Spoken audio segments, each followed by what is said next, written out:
No one noticed the man sitting beside Ava. That was the strangest part. As the laughter spread through the fundraiser, as phones lifted and jokes flew, he remained in his seat, calm, unreadable, dressed plainly compared to the others. Aaliyah Ashford didn't even glance at him. She was too busy pointing at Ava. "You see this?" she said loudly. "This is what happens when standards disappear. Who lets someone like her watch children?" Laughter followed, sharp, cruel. Ava's face burned. She stared at the floor. The man beside her didn't move. Aaliyah stepped closer. "Don't worry," she added, smiling. "We'll make sure you're gone before dessert." Then Ava's phone vibrated. Once. The man beside her finally stood. Not fast, not angry. He picked up a napkin, wiped the spilled champagne from Ava's sleeve, and spoke softly. "She's not leaving." Aaliyah laughed. "And you are?"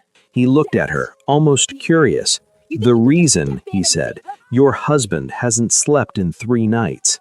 The room didn't go quiet yet, but Aaliyah's face did. Then he turned to Ava. "Come," he said gently. "You don't kneel here." That was when people started checking their phones and realized who they had been laughing in front of. And the video Ava had been quietly recording that night was already uploading. Before the story continues, let me say this. If you are still here right now, it means this story touched you. And love and tension is please subscribe. It's free, but it means everything to this channel. Now, let's continue. The autumn rain in Riverside District was less of a drizzle and more of a deliberate assault, each drop hitting the pavement with the weight of a small stone, the kind of rain that found every hole in your shoes, every weak seam in your jacket, every crack in your resolve. Ava Brooke trudged up Lexington Avenue at 6:47 p.m., her second shift at Magnolia Estates finally finished. Her feet screamed inside discount sneakers that had given up their structural integrity 2 months ago. Her lower back throbbed with the particular ache that came from scrubbing bathroom tiles on your knees for 6 hours straight. The canvas bag slung over her shoulder, purchased from a thrift store for $3, carried her entire work life. 2 spare uniforms, a Tupperware container that once held her lunch, and a phone so old it couldn't run half the apps her clients used to communicate. Tired enough that she'd stopped noticing the reflection in store windows. Tired enough that she'd stopped making eye contact with anyone.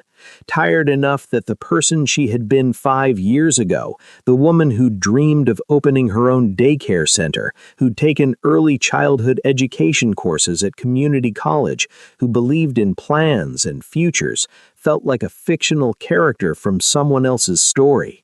Ava had long since scaled back those ambitious dreams to simple goals: keep the electricity on, keep her landlord from knocking, keep her shoes held together with duct tape for 1 more month. She turned on Morrison Street, where the street lights worked only intermittently and the sidewalk was more crater than concrete. Her apartment was still 3 blocks away. 3 blocks felt like 3 miles. Then she heard it. A sound that didn't belong. Ava stopped. Almost missed it entirely, but her senses, honed by years of watching other people's children, caught the subtle wrongness in the air, the shift in the evening's rhythm, a whimper, soft, terrified, coming from the narrow alley between the closed pharmacy and the shuttered laundromat. Every survival instinct screamed, "Walk away." This neighborhood didn't reward curiosity. People who investigated strange sounds in dark alleys became cautionary tales. Ava had exactly $47 in her checking account and couldn't afford to become anyone's stationary. But the whimper came again, smaller this time, more desperate. Ava's feet moved before her brain approved the decision. The alley smelled like standing water and rotting cardboard. The single overhead light had been shot out weeks ago. But Ava's eyes adjusted quickly, scanning the darkness with practiced efficiency. That's when she saw him. A child who couldn't have been more than 6 years old was a portrait of misplaced wealth and utter terror. He wore what had once been an expensive outfit, Ava recognized the label on the small jacket, the kind that cost more than her monthly rent, but it was torn, muddy, soaked through. His face was streaked with tears and dirt. His small hands clutched something to his chest. He was shivering, violently. His lips had gone pale. Ava worked quickly, her movements precise despite the mounting panic in her chest. She stripped off her own jacket, threadbare but dry on the inside, and wrapped it around the child's shoulders, knelt in the filthy alley water without hesitation, pressed her palm to his forehead, burning hot. Fever, then.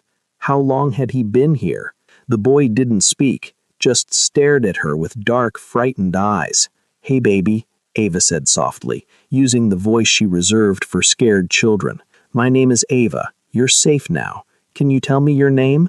"Nothing." "Okay, that's okay. We don't have to talk yet." She scooped him up. He weighed almost nothing, and moved. Her apartment was closer than any hospital, and something told her that calling 911 might be the wrong move here. Some instinct, cultivated through years of navigating systems that didn't always protect the vulnerable, warned her that this child's situation was more complicated than it appeared. Her efficiency apartment on the 4th floor was exactly as she had left it, cramped, clean, depressing. A single room that served as bedroom, living room, and kitchen, a bathroom the size of a closet, furniture from 3 different decades, none of it matching, all of it functional. But it was warm, and it was safe. Ava worked methodically, stripped the child of his wet clothes, wrapped him in her only good blanket, a fleece throw her sister had given her 2 Christmases ago, heated water on her ancient electric stove, found chamomile tea in the back of her cupboard, mixed it with honey, forced small sips between the boy's trembling lips. Small sips, that's good. That's so good. She checked him over with trained eyes. No obvious injuries, no bruises, no signs of physical abuse, just cold, wet, terrified. The child clutched something in his right hand, something he wouldn't let go of, even as he began to warm, even as his shivering subsided. A phone case, expensive, heavy-duty, the kind with military-grade protection. Ava gently worked it from his grip. He whimpered but didn't fight her. The case was pristine despite everything else being ruined. Waterproof, she realized, and inside, a phone, powered off but intact. She turned it over. Stuck to the back was a small label, the kind parents put on their children's belongings, written in careful, childish handwriting. Property of Ji-Ho Park. If found, call Appa. Below it, a phone number. Ava's stomach dropped. The area code was local, but that wasn't what made her hand start shaking. It was the careful way the label had been applied, the protective case, the expensive phone given to a child this young, the designer clothes now ruined, and most of all, the fact that someone had discarded this child in an alley like garbage, but that child had held onto this phone like his life depended on it. Because maybe it did. Ava sat back on her heels, staring at the phone in her palm. The name Park resonated in Riverside District's undercurrents. Not loudly, not obviously, but like a bass note that vibrated in your chest even when you couldn't quite hear it. Ji-Ho Park. The name was spoken in hushed tones and careful contexts. Ava had heard the whispers, the warnings, the stories that people told in fragments, never completing the full picture, because completing it felt dangerous. What she knew, Ji-Ho Park had arrived in Riverside 10 years ago from Seoul. He'd started with a single restaurant in Koreatown. Now he owned half the commercial real estate in 3 districts. His businesses were everywhere. Restaurants, nightclubs, import companies, construction firms, all legitimate on paper, all generating the kind of wealth that made city councilmen take his calls. But everyone knew, everyone understood. He controlled everything from produce distribution to waste management. He settled disputes that the police couldn't touch. He made problems disappear. People who crossed him found their businesses foreclosed, their reputations destroyed, their families suddenly very interested in relocating to other cities. Junho Park was known for his mathematical precision and absolute control, for running his empire with the efficiency of a Fortune 500 company and the ruthlessness of someone who understood that mercy was weakness. He was, in short, a man you didn't cross, a man you didn't notice, a man whose attention you never, ever wanted. And Ava was holding his son's phone. She looked at the child, Jiho, now sleeping fitfully on her couch, wrapped in her blanket.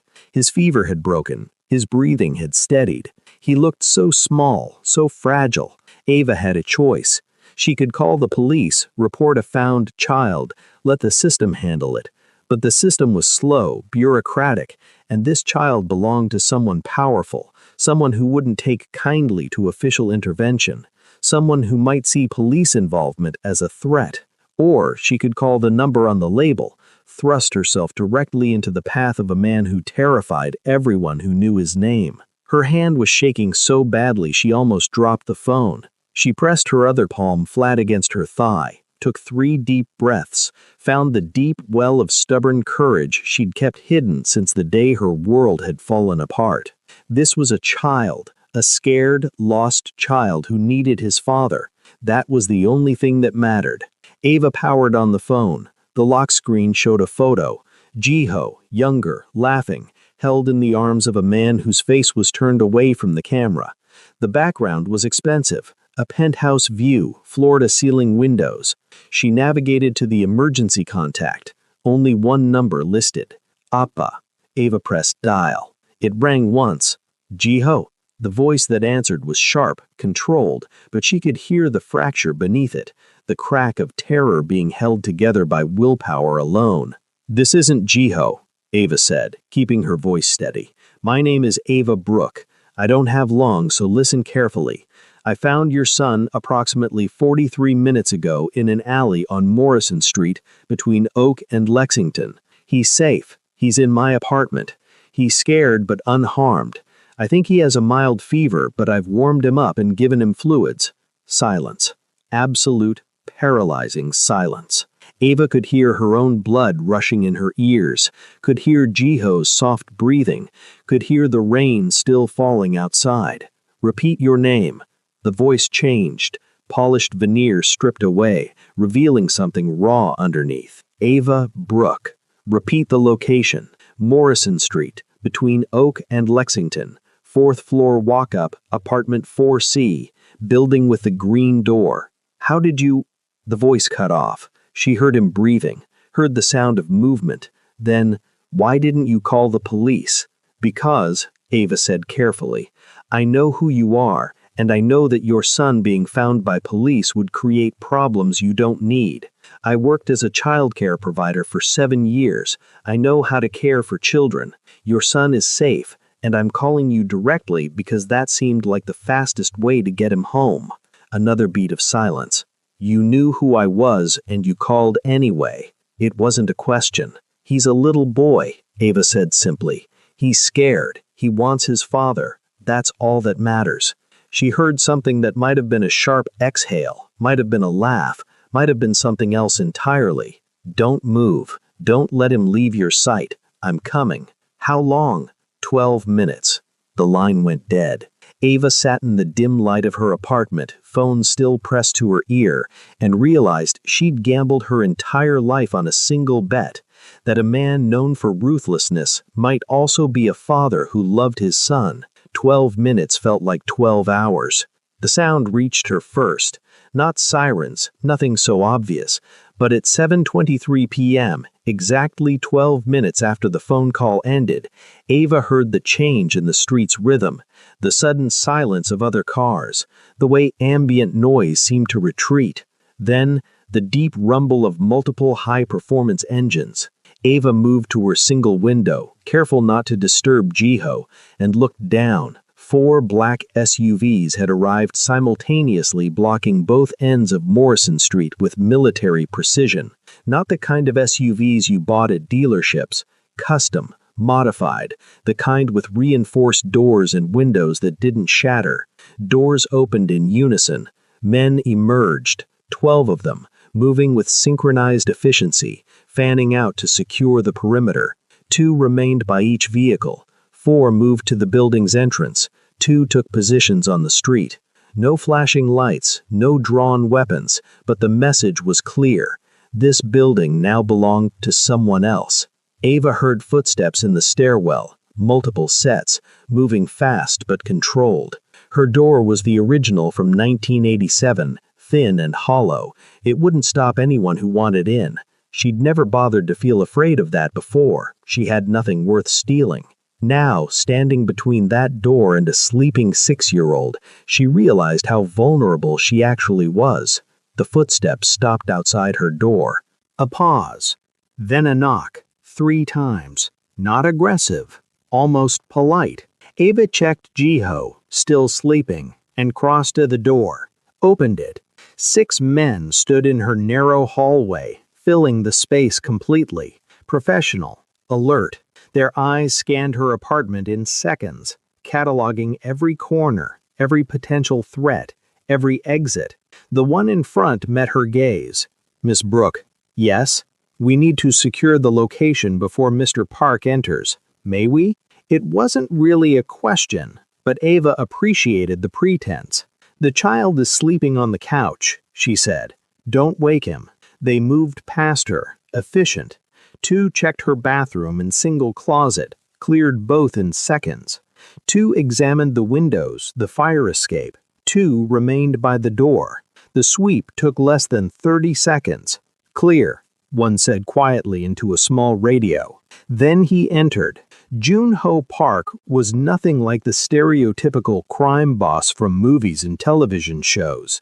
He didn't swagger, didn't posture, didn't announce himself. He simply walked into her apartment, dressed in a charcoal wool overcoat over a simple dark suit, perfectly tailored, expensive without being flashy, and the entire room's gravity shifted. His presence was not defined by volume or aggression, but by the absolute certainty that he was the most dangerous person in any space he occupied. He was younger than Ava expected, perhaps mid-30s. His face was sharp, controlled, unremarkable in its features, but remarkable in its stillness. His eyes swept the apartment once, cataloging everything, missing nothing. Then he saw Jiho. For a single fleeting second, Ava saw the mask crack, revealing something raw and terrified and utterly human underneath. Then the moment passed. Jun-ho moved to the couch, knelt beside his son, placed one hand on Jiho's forehead, checking his temperature with a parent's practiced touch, traced his thumb along the child's cheek. His other hand gripped Jiho's small hand. "Appa is here," he whispered in Korean. So soft Ava almost missed it. Jiho stirred, his eyes opened, unfocused at first, then sharpening with recognition. "Appa!" "Shh, I'm here. You're safe." The child lunged into his father's arms and Jun-ho held him, just held him. His eyes closed. His shoulders, which had been rigid with control, sagged slightly. One of the men stepped forward with a medical bag. Jun-ho didn't let go of Jiho, but shifted enough to allow the examination. The man worked quickly. Thermometer, flashlight checking pupils, stethoscope listening to lungs and heart. Mild fever, already breaking. No signs of trauma or injury. He's dehydrated but stable. Someone took good care of him. Jun-ho looked at Ava for the first time since entering. His eyes were empty of emotion, calculating, measuring her. "You said you were a child care provider." "For 7 years," Ava confirmed. "I have certifications in first aid and early childhood development. I lost my position 8 months ago when the center I worked for closed. I've been working cleaning jobs since then." "Why Morrison Street?" "It's where I live." "You found him in an alley." "Yes." "You didn't call police." "No." "Why?" I met his gaze steadily. "Because I recognized the phone case, the clothes, the label with your name. I knew that involving police would complicate a situation that needed to be simple. A child needed his father, so I called you directly. You gambled your life on that call. I gambled my life on you loving your son more than you value control, Ava corrected. It seemed like a reasonable bet. Something flickered in Junho's eyes. Might have been amusement, might have been respect, might have been calculation. He turned to one of his men. Secure the building. No one enters or leaves without my approval. Contact building ownership. I want this entire structure purchased by tomorrow morning. Contact the landlord. Ensure Miss Brooks' rent is resolved. Contact... Stop, Ava said. Everyone in the room froze. I don't want your money, Ava continued. I didn't do this for a reward. I did it because a child needed help. That's all. Junho studied her. Everyone wants something. Then I want you to take your son home and make sure he's safe. That's what I want. The silence stretched between them like a living thing. Jiho was taken from his school, Junho said finally. Abducted by someone who believed they could use him against me. A business rival who underestimated how quickly I respond to threats. We tracked the vehicle to this district, but they'd transferred him to a second car. My men searched for 3 hours. He looked at his son, still clinging to him. The abductor realized they'd made a mistake, realized what I would do to them. So they panicked, discarded Jiho in an alley and ran. We found the abductor 40 minutes ago. They are no longer a concern. The way he said it made Ava's blood run cold. But they had 3 hours with my son, Junho continued. 3 hours where Jiho was terrified, alone, in danger. And in that time, one person did what was right.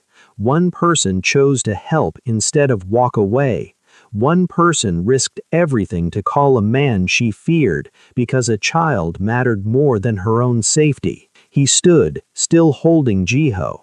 That, he said quietly, is worth more than money. Then we're square, Ava said. You have your son, I have peace of mind. We're done. No, Junho said. We're not. He handed Jiho to one of his men. The child protested softly but obeyed, and turned his full attention to Ava. You took a risk that no one else in this city would have taken. You showed judgment, compassion, and competence under pressure. You cared for my son when I couldn't. That creates a debt, Miss Brooke, and I always repay my debts. I told you I don't want... And since you refuse money, Junho interrupted, I will repay you in 2 ways. First, by removing the risk you pose to yourself. He gestured to the apartment. This building is now mine. Your rent is eliminated. The landlord will not bother you. The utilities will not be shut off. You will not worry about where you sleep or whether you can afford heat. I can't accept. Second, he continued as if she hadn't spoken, I will utilize your unique quality. You are a trained childcare provider. You recognized danger and acted. You asked no questions, made no demands, sought no advantage. That combination is extraordinarily rare. Junho took a step closer. His voice dropped, becoming almost conversational. I have enemies, Miss Brooke. People who would use my son to hurt me. People who watch, who wait for opportunities. I need someone watching him who thinks like you did tonight. Someone whose first instinct is protection, not profit. Someone who can't be bought, can't be threatened, because they operate from principle. He paused. You will become Jiho's primary caretaker. Not his nanny, I have staff for that, but the person who is present when I cannot be, who attends his school events, who knows his schedule, who would, if necessary, make the hard calls that keep him safe. I'm not qualified to. You saved my son's life tonight, Junho said flatly. You are the only person qualified. Ava felt the weight of the room pressing down on her.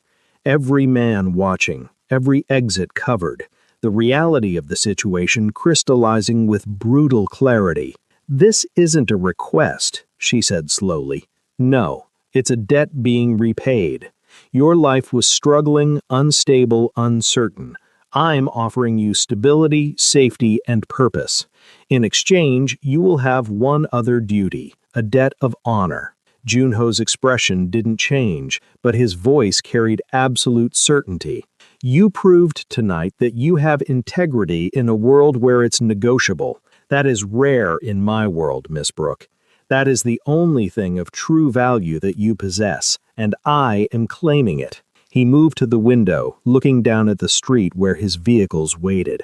Tomorrow morning, representatives will arrive with paperwork. You will receive a formal contract, identification credentials, and access to resources. You will be compensated appropriately, not as payment for tonight, but as salary for your new position. You will also receive a phone. That phone will have one number programmed. If Jiho is ever in danger, you call it. If you see anything concerning, you call it. If you need anything to do your job effectively, you call it. And if I refuse? Asked Ava, already knowing the answer. Junho turned back to her. His expression was neutral, but she saw the calculation in his eyes. You won't, because you understand that you're now connected to something larger than yourself, because you made a choice tonight that revealed your character, because somewhere in the past 3 hours you stopped being a stranger and became someone who matters to my son. He gestured to Jiho, now sleeping again in his guard's arms. He will remember you, the woman who found him, who warmed him, who called his father. Children don't forget kindness, Miss Brooke, and neither do I. Junho moved toward the door. His men fell into formation around him. At the threshold, he paused. You are no longer a cleaning woman working 2 shifts. You are now Jiho Park's guardian, and that title carries weight in this city. Your life is no longer entirely yours, but it will be secure. You will never struggle for rent, for food, for basic dignity again. This is my repayment. Debts can be paid and finished, Ava said. This sounds like a chain. Junho's expression didn't change, but she thought she saw the ghost of something, respect perhaps, in his eyes. All significant debts become chains, Miss Brooke. The question is whether the chain binds you or elevates you. I suspect, given your character, it will be the latter. He left. His men followed.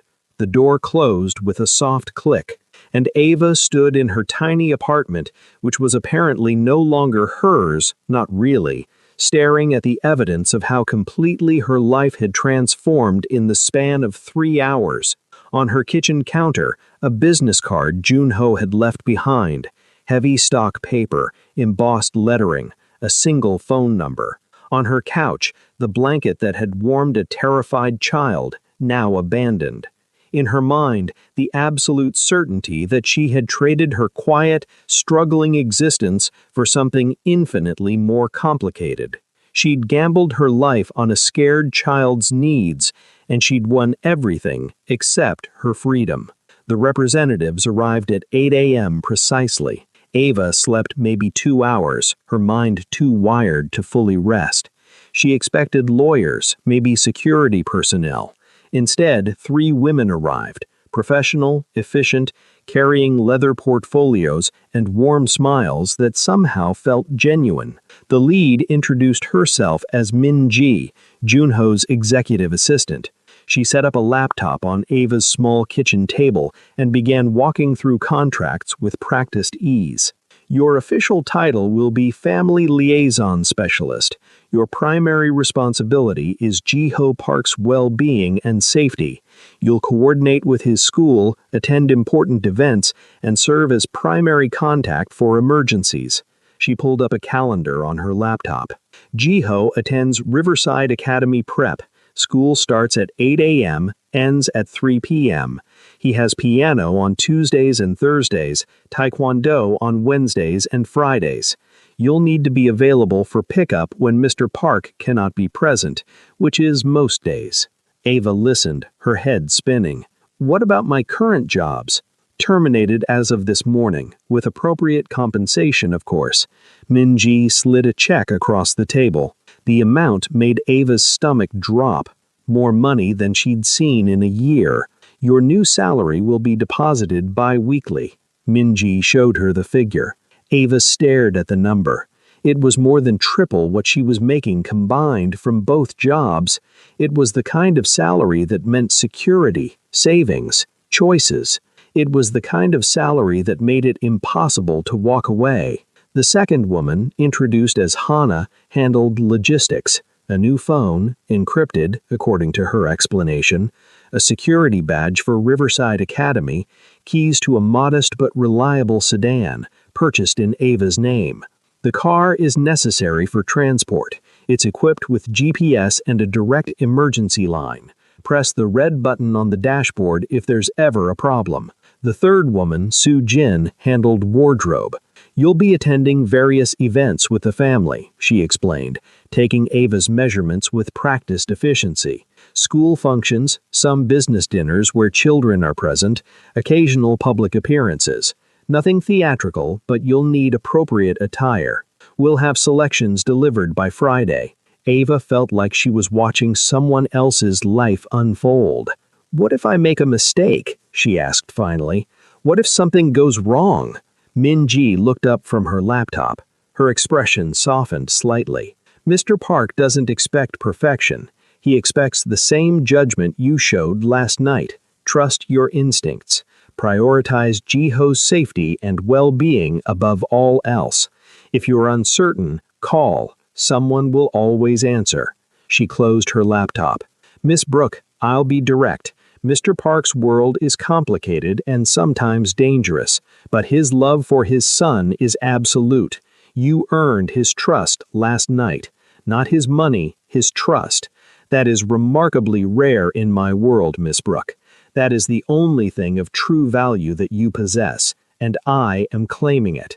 They left by 9:30 a.m., leaving behind contracts, credentials, technology, and a stack of information that would take Ava days to fully process. She stood in her apartment, which looked exactly the same as yesterday, but somehow felt completely different, and wondered if she'd made a deal with the devil or just found the safety net she'd been falling toward for 8 months. The first meeting with Jiho happened 3 days later. Ava arrived at Junho's residence, a penthouse that occupied the top 2 floors of the Meridian Tower downtown, at 4 p.m. exactly as requested. A private elevator, a security guard who checked her credentials, made a phone call, nodded her through. The doors opened directly into a living space that redefined wealth. Floor-to-ceiling windows overlooking the river. Furniture that looked like art installations. Everything clean, modern, expensive in the way that whispered rather than shouted. You're welcome, though I'm not sure I had much choice. A flicker of amusement crossed his face. You're direct. I appreciate that. Jiho sat on an oversized couch, building something with expensive-looking blocks. He looked up when Ava entered, and she saw recognition flash across his small face. This is Miss Ava, Junho said in Korean, then switched to English. She's the woman who helped you. Do you remember? Jiho nodded slowly. She gave me tea and her blanket. That's right. Junho moved to sit beside his son. Miss Ava is going to be spending time with you from now on. She'll pick you up from school sometimes, attend your piano recitals, maybe help with homework. Like a nanny? Like a friend who cares about keeping you safe, Junho corrected gently. Jiho studied Ava with the particular intensity children have, unfiltered and honest. Are you scared of Appa? Jiho, Junho said quietly, a warning. But Ava answered honestly, a little. Your father is a powerful man, and powerful people can be intimidating, but I think he loves you very much, and that matters more than being scared. Jiho considered this. Then, do you like dinosaurs? The shift was so sudden, Ava almost laughed. I do. I have 73 dinosaur figures. Want to see? I would love to. For the next hour, Ava sat on an expensive carpet worth more than her yearly salary had been, learning the names of dinosaurs from a 6-year-old who spoke 3 languages and had opinions about paleontology periods. Jun-ho watched from across the room, making occasional phone calls, reviewing documents, but never fully disengaging, always present, always monitoring. When it was time to leave, Jun-ho walked Ava to the elevator. "You're good with him," he observed. "He's a good kid, smart, sweet. He's been having nightmares since the abduction. Wakes up crying, doesn't want to go to school." Junho's expression remained neutral, but Ava heard the crack in his voice, the helplessness that even power and money couldn't fix. "That's normal," Ava said gently. "Trauma takes time, but children are resilient, especially when they feel safe. Just keep being present, keep being consistent. He'll heal. And if he doesn't, then we get him professional help. There's no shame in that." Junho nodded slowly. "Thank you, Miss Brooke." "Ava, please. Miss Brooke makes me feel like a teacher." "Ava, then." He extended his hand.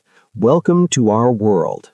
She shook it, feeling the calluses on his palm, the controlled strength in his grip, and realized she'd just crossed a threshold that couldn't be uncrossed. 6 weeks passed. Ava settled into her new role with the same practical efficiency she'd applied to everything else in her life. She learned Jiho's routines, his preferences, his fears.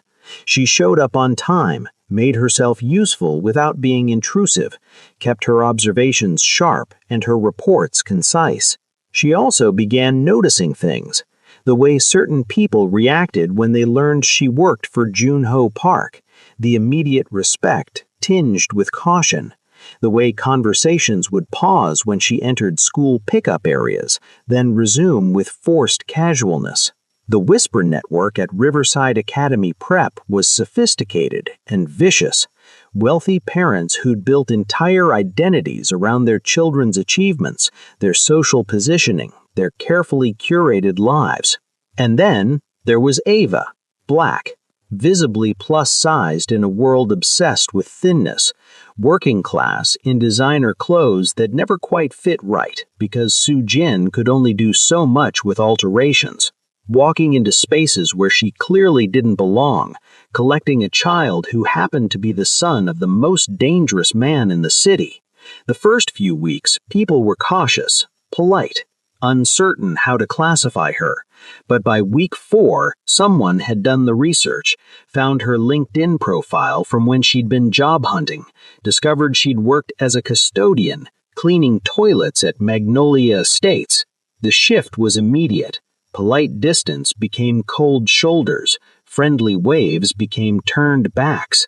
The careful hierarchy of wealthy parents reasserted itself, and Ava was firmly placed at the bottom. She'd expected it, had lived through worse, so she smiled, picked up Jiho, and went home. But she noticed, and she remembered. The lead architect of Ava's social ostracization was Aaliyah Ashford.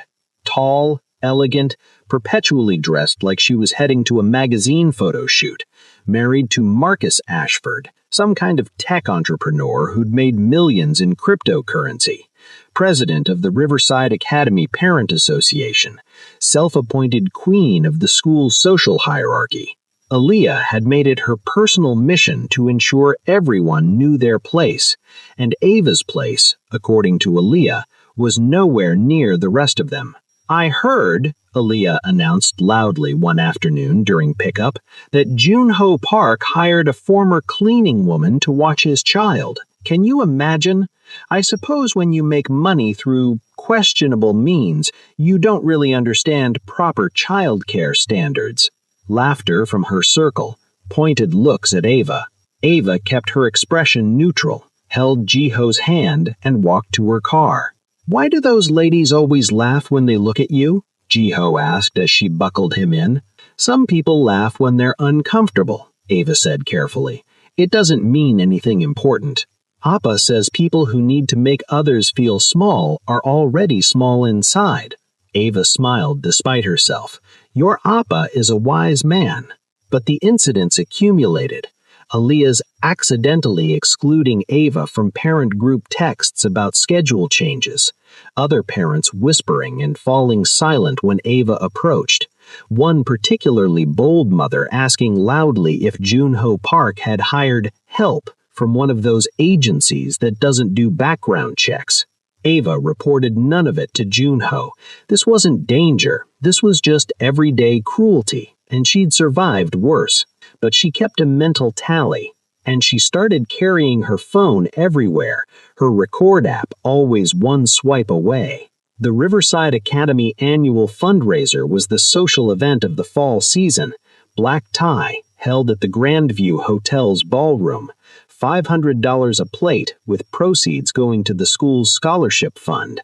Junho received an invitation. As a major donor, he'd quietly funded an entire new science lab. His attendance was expected. "I need you to attend with us," Junho told Ava during one of their weekly coordination meetings.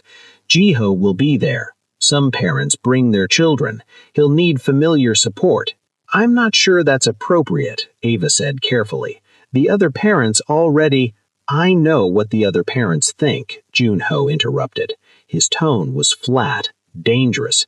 "I know every word they've said about you, every look, every exclusion." Ava's stomach dropped. "You've been monitoring? I monitor everything that concerns my son, and you concern my son." Junho's expression didn't change.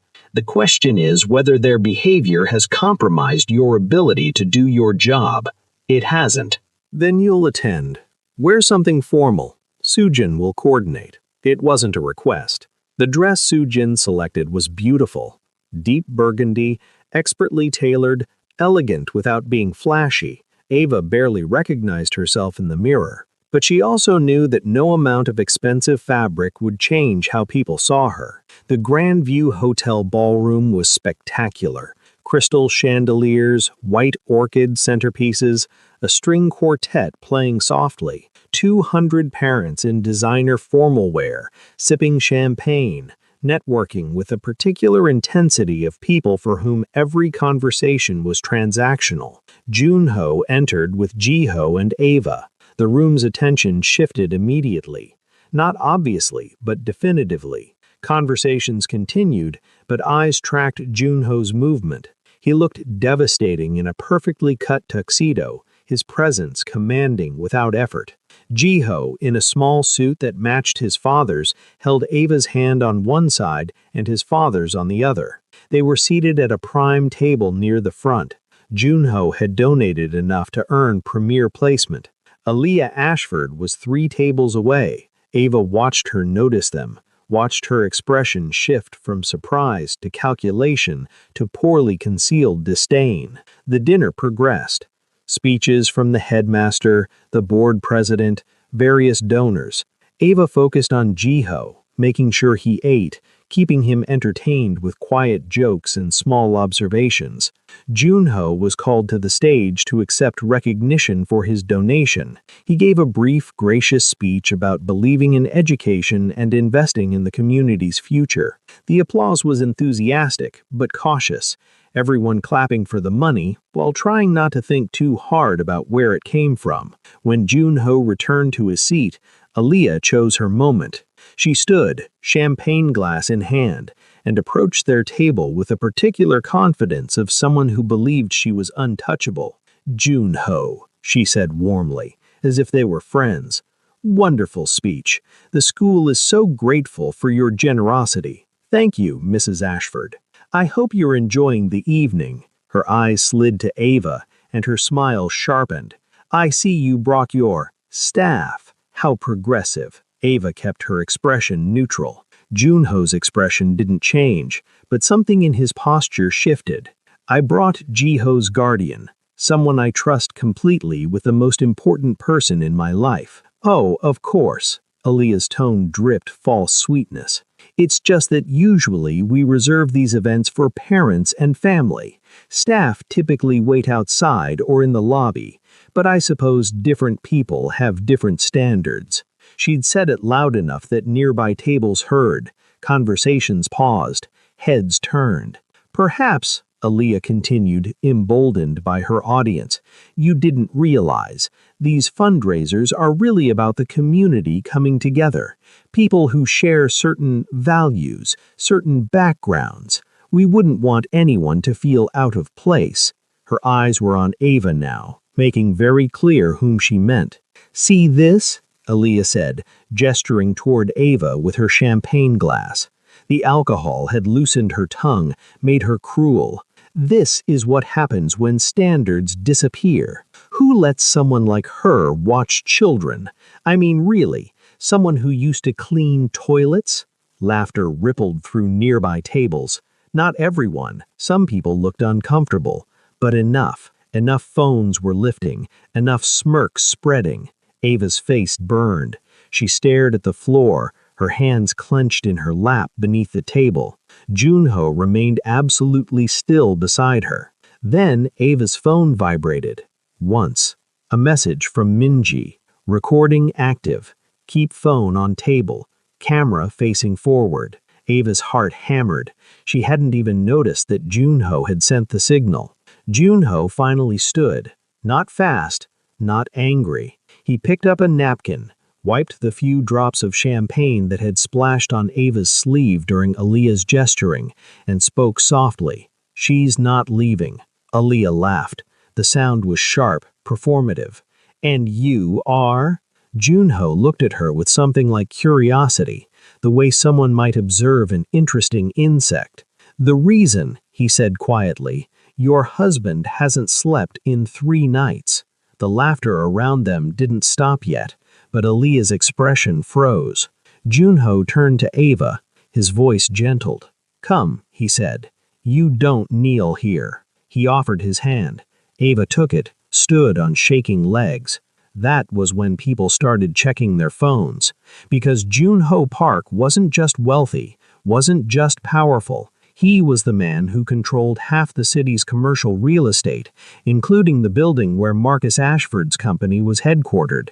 He was the man whose import businesses supplied 3/4 of the specialty goods that Riverside District's restaurants depended on. He was the man whose construction companies had built half the luxury developments these people lived in. And somewhere in the room, had finally done the research that Aaliyah apparently hadn't bothered with. Ava watched the color drain from Aaliyah's face as someone whispered in her ear, watched her fumble for her own phone, watched her expression shift from smug superiority to growing horror. But Junho wasn't done. "Mrs. Ashford," he said, his voice carrying effortlessly across the now silent table, "I appreciate your concern for community standards, shared values, appropriate backgrounds." He paused. "Miss Brooke holds a bachelor's degree in early childhood education. She's certified in pediatric CPR, first aid, and child development. She worked 7 years at Horizon Learning Center, where she was voted Teacher of the Year twice. She lost that position when the center closed due to funding cuts, not performance issues." Each fact landed like a hammer blow. Then, when she couldn't find work in her field, she took 2 jobs to pay rent, cleaning offices at night, serving food during the day. She did this with dignity, without complaint, without compromising her integrity. Junho's tone never changed, never rose, but the entire ballroom was listening now. Then, when she found my son, cold, terrified, abandoned in an alley, she didn't hesitate. She didn't calculate advantage. She didn't see an opportunity. She saw a child who needed help, and she helped him. She called me directly, despite knowing who I am and what I'm capable of, because getting Jiho home safely mattered more than her own fear. He looked at Aaliyah. "That is character, Mrs. Ashford. That is the standard I hold for people who matter to my family, and Miss Brooke meets it in ways that I suspect you cannot comprehend." The silence was absolute. "Now," continued Junho, "I believe you mentioned ensuring Miss Brooke leaves before dessert. Allow me to clarify something." He gestured towards the ballroom. "This hotel, I own the building. The Grandview Corporation sold it to me 6 months ago. The staff here work for me. The food you're eating was supplied by my import companies. The chairs you're sitting on were manufactured by companies I have controlling interest in." Aaliyah had gone pale. So, when you suggest that someone should leave my property, Mrs. Ashford, I have to wonder, which of us do you think lacks the authority to be here? Junho turned to Ava. Would you like to stay for dessert? Ava found her voice, stronger than she expected. Yes, I would. Then we'll stay. He sat back down. Ava followed. Jiho, who'd been watching everything with wide eyes, whispered, Appa is scary when he's being nice. Yes, Ava whispered back. Yes, he is. Aaliyah retreated to her table. Around the room, people had their phones out now, furiously Googling, whispering, reassessing everything. The dinner resumed, but the power dynamic had shifted permanently. What Aaliyah Ashford and her circle of social elites didn't know was that Ava had been recording, not just tonight, but for weeks. Every snide comment at pickup, every exclusionary text chain she'd been left off of, every mock-concerned observation about proper childcare standards, every whispered joke about the help thinking she belonged. Min-ji had suggested it after the third week of incidents. Document everything, she had advised. You never know when it might matter. And Ava, who'd survived enough workplace discrimination to know the value of evidence, had followed that advice meticulously. The recording from the fundraiser was particularly damning. Aaliyah's voice, crystal clear, making her disdain obvious. The laughter from other parents, the casual cruelty delivered with champagne glass confidence. But that was just the beginning. Because Min-ji wasn't just Junho's executive assistant, she was his intelligence officer. And she'd been building a file on every parent who'd shown Ava hostility. The file on Aaliyah Ashford was particularly interesting. If you're still with me, I want to hear from you. Comment below and tell me what you think is going to happen next. And if you're loving this story, smash that like button and subscribe to Love and Tension for more amazing content. 3 days after the fundraiser, Ava met with Min-ji in Junho's office. I need your permission, Min-ji said without preamble, pulling up a laptop. What I'm about to show you is information we've gathered on several parents who've been problematic. That sounds ominous. It's thorough. Min-ji's expression was neutral. Mr. Park doesn't tolerate threats to people under his protection. The behavior toward you has been noted, but he won't act without your consent. She turned the laptop screen toward Ava. Aaliyah Ashford, age 38, married to Marcus Ashford for 12 years, president of the Riverside Academy Parent Association, board member of 3 charitable foundations. Min-ji clicked through screens. Also, running an unregistered daycare service from her home, charging premium rates while using unlicensed caregivers. Tax fraud on approximately $150,000 in unreported income over 3 years.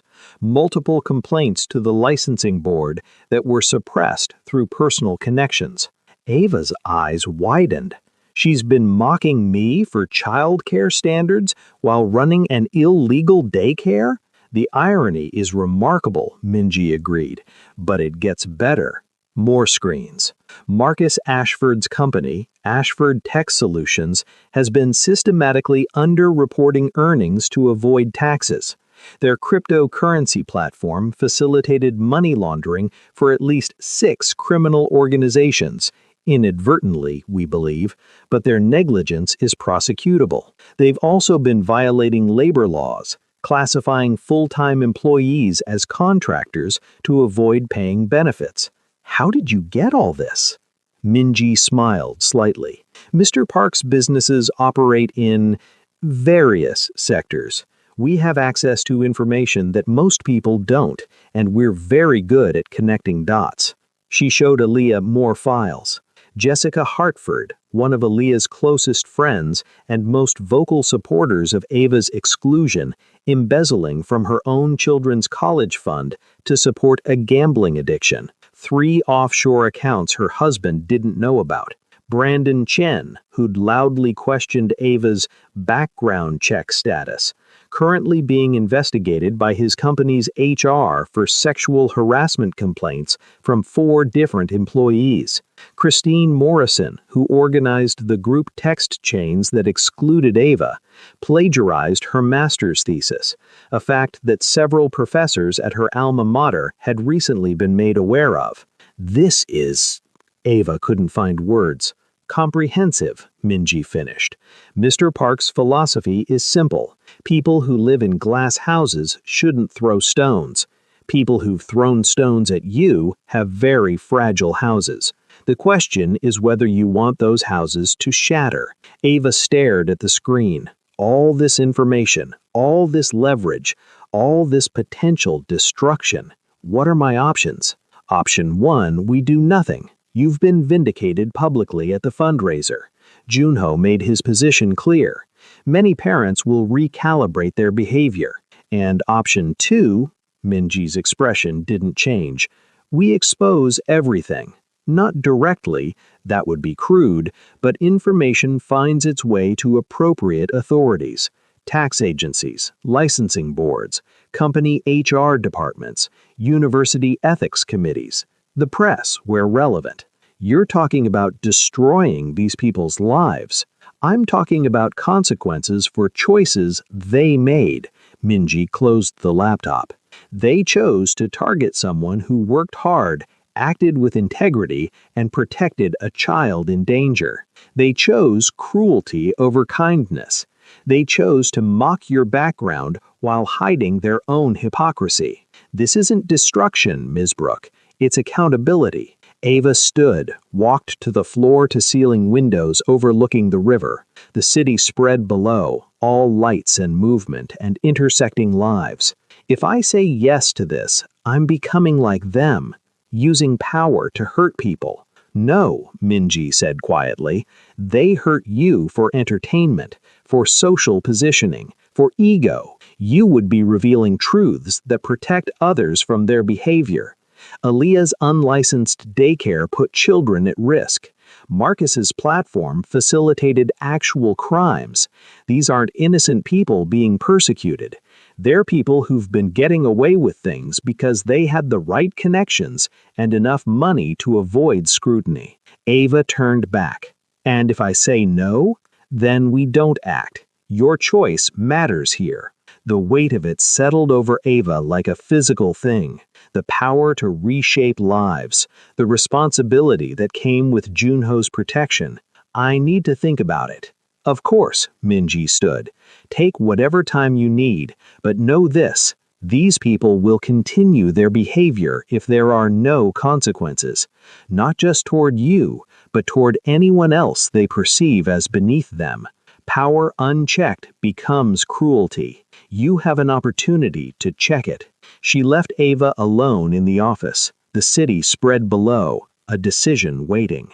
Ava decided at 3 a.m., lying awake in the comfortable apartment that Junho owned, thinking about all the times she'd been powerless. All the times she'd smiled through discrimination, swallowed her pride, accepted that the world was unfair and survival meant endurance, not justice.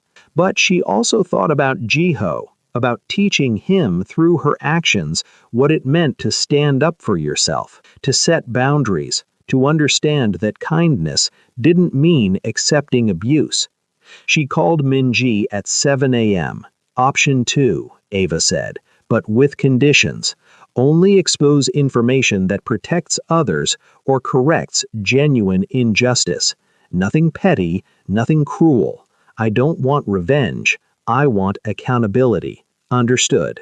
And I want it done quietly. No headlines, no public humiliation. Just appropriate authorities receiving appropriate information. That's actually more effective, Minji said. Public destruction creates martyrs. Quiet collapse creates cautionary tales. The unraveling took 2 weeks. IRS received detailed documentation of the Ashfords' tax issues. Anonymous, comprehensive, impossible to ignore. The state licensing board received complaints about Aaliyah's illegal daycare, complete with parent testimonials, photos, and financial records. Marcus's company board received the SEC investigation documentation their compliance department had somehow missed. Jessica Hartford's husband received information about the offshore accounts from a concerned friend. Brandon Chen's HR department received formal complaints that they could no longer bury. Christine Morrison's university received plagiarism evidence that triggered a formal investigation. None of it traced back to Junho or Ava. All of it appeared to come from unrelated sources, dots that various authorities connected independently. But the results were systematic and devastating. The Ashfords faced IRS audits that would take years and cost hundreds of thousands in penalties and legal fees. Aaliyah's childcare service was shut down, with possible criminal charges pending. Marcus's company underwent emergency board investigation, and he was suspended pending outcomes. Their social invitations dried up overnight, not because people knew they'd targeted Ava, but because association with people under investigation was risky. Jessica's divorce was filed within a week. Brandon's company quietly let him go, settling with complainants to avoid publicity. Christine's thesis was revoked, her master's degree under review, her PhD aspirations destroyed. At Riverside Academy, the shift was remarkable. Parents who'd ignored Ava now offered friendly waves. Some even approached with apologetic smiles, sudden interest in conversation. Aaliyah Ashford didn't attend pickup anymore. Word was that she'd withdrawn her children, citing family circumstances. Ava watched it all with complicated feelings. Not triumph, not joy, just a quiet certainty that she'd chosen the harder right thing over the easier wrong thing. "Do you regret it?" Junho asked one evening as they reviewed Jiho's schedule over tea in his penthouse. Ava considered the question carefully. "I regret that it was necessary. I don't regret doing it." "A good answer." Junho poured more tea. "Power requires wisdom, Miss Brooke. You've shown both. I had help. You had resources. You provided the judgment to use them appropriately." He met her eyes. "That's why you're here." Jiho ran into the room waving a drawing. "Miss Ava, look, I drew the T-Rex we talked about." Ava smiled, the complicated weight of adult decisions lifting for a moment. "That's magnificent. Is that his baby there?" "Yes, because even scary dinosaurs protect their families." From the mouths of children. 6 months after the fundraiser, Ava attended Jiho's piano recital at Riverside Academy. She sat in the audience beside Junho, wearing a dress that fit perfectly because she'd finally agreed to let Sujin take her to proper fittings. Her hair was styled professionally. She carried herself with quiet confidence. Not because of the clothes, not because of the money, because she'd learned something essential. Dignity wasn't granted by others. It was claimed by yourself. When Jiho finished his piece, a surprisingly complex Mozart sonata, the audience applauded. He bowed, then looked directly at Jiho and his father, his smile radiant. "He's gotten so much better," the woman beside Ava whispered. New parent, didn't know the history. "He practices every day. He's determined." "You're his guardian, right? I've heard wonderful things." Ava smiled. "I'm his friend who keeps him safe. That's the important part." After the recital, parents mingled in the lobby. Several approached Junho with congratulations. A few nodded respectfully to Ava. Aaliyah Ashford wasn't there. Neither were several other former social queens who'd found their kingdoms suddenly less secure. But there were new faces, kinder faces. Parents who judged on character rather than class, who'd noticed how the hierarchy had shifted and chose the better side of it. As they walked to the car, Jiho between them holding both their hands, Jiho asked, "Miss Ava, are you happy?" "I am," Ava said, surprised to find it completely true. "Good. Appa says you saved me, so I want you to be happy." "You both saved me too," Ava said quietly. "In different ways." Junho caught her eye over Jiho's head. Something passed between them. Understanding, perhaps. Respect. The acknowledgement of two people who'd started as strangers in a crisis and built something neither expected. Not quite family, not quite friendship, something entirely their own. That night, alone in her apartment, which still belonged to Jun-ho, which she'd accepted as part of the package, Ava checked her phone. The recording from the fundraiser was still saved. She'd never posted it publicly, never needed to. The threat of exposure had been enough, combined with the quiet accountability that followed. She deleted it. Some weapons were most powerful when they remained holstered. Her life now was unrecognizable from the one she'd lived 8 months ago. Different apartment building. Jun-ho had moved her to a nicer complex, still owned by Jun-ho, still controlled. Different car, different wardrobe, different daily routine, different purpose. But the same core. Protecting children, acting with integrity, choosing the harder right thing. She'd been laughed at, mocked, dismissed as unworthy, and she'd won not by being loudest, but by being right. Not by demanding respect, but by earning it.